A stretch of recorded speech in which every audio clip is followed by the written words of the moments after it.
Whatever is happening is Pakistan, if you don't resist it, if you don't contribute it, then you don't have any right to blame what is happening.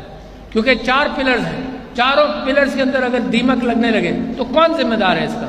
4 pillars ہوتے ہیں state کے. ایک judiciary ہوتی ہے, آپ نے justice Munir کے زمانے سے دیکھا کہ دیکھ میک مسٹیکس. آپ کو ریکارڈنگ یاد ہے, کیا کرایا کچھ نہیں, ہم نے 10 ارب روپے کا ڈالر کا جرمانہ بھر دیا, پیسے ہیں نہیں ہمارے پاس.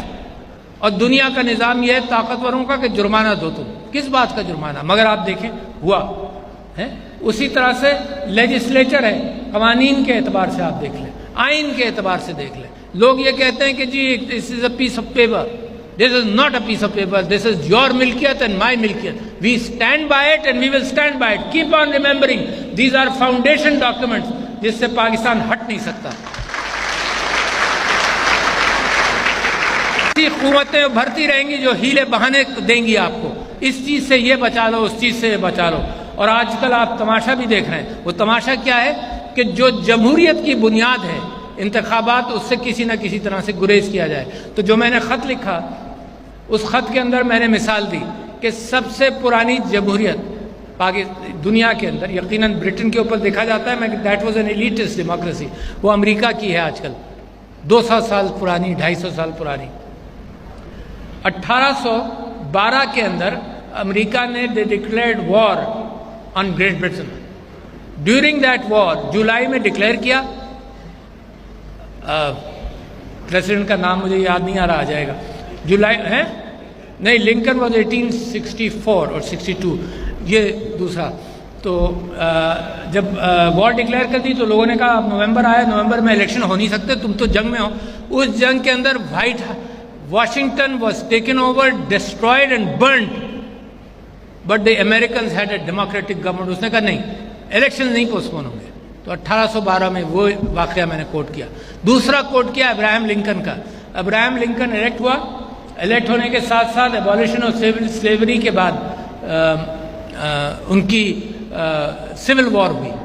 اس سول وار کے اندر 1864 میں لوگوں نے اس کو یہ کہا کہ الیکشن کراؤ گے تو نہ خود الیکٹ ہوگے اور نہ الیکشن کا ماحول ہے, کیونکہ ہمارے ہاں تو جنگ ہو رہی ہے بھائی.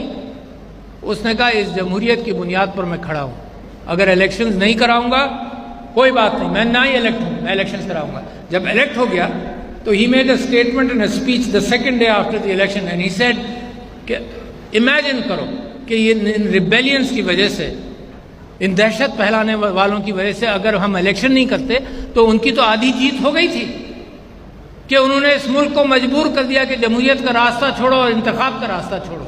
تو یہ میں نے 2 مثالیں دی ہیں, اس لیے دی ہیں کہ پاکستان گرتا پڑتا یہاں تک پہنچا ہے, اس لیے دی ہیں کہ مس انٹرپریٹیشن ہوتا ہے, اس لیے دی ہیں کہ ڈاکٹرائنز آف نیسیسٹیز اور اس طرح سے ہم نے غلطیاں کی ہیں, اس لیے دی ہیں کہ دنیا میں کہیں بھی جب الیکشنز ملتوی کیے جاتے ہیں تو اس کے بعد وہ راستے کھلتے ہیں جو ان ڈیموکریٹک ہوتے ہیں. دنیا میں ہر جگہ دیکھ لیجیے, وہ 90 ڈیز کے لیے, آپ کو یاد ہوگا ایک ڈکٹیٹر پاکستان میں آیا, اس کی مجھے تقریر یاد ہے کہ اس نے کہا جی 90 ڈیز کے اندر میں الیکشن کراؤں گا. اس کے 90 ڈیز شاید 10-11 سال میں پورے نہیں ہوئے. تو لہٰذا آپ ذمہ دار ہیں. I am speaking to the people of Pakistan who should uphold the dignity, the constitution, the determinations which you have made, which your fathers have made. جو آئین کے اندر اور آئین کے سارے ڈاکومنٹس کے اندر آپ نے لکھا ہے اپنے لیے, اس ڈسپلن کو آپ پابند نہیں کریں گے. تو قائد اعظم کی جو بات تھی انہوں نے کہا کہ ایک تو یقین اور آپ کو ایمان ہو اپنے اوپر اور اللہ کے راستوں پر, پھر اتحاد ہو, اور اس کے بعد اپنے آپ کو ڈسپلن کرو.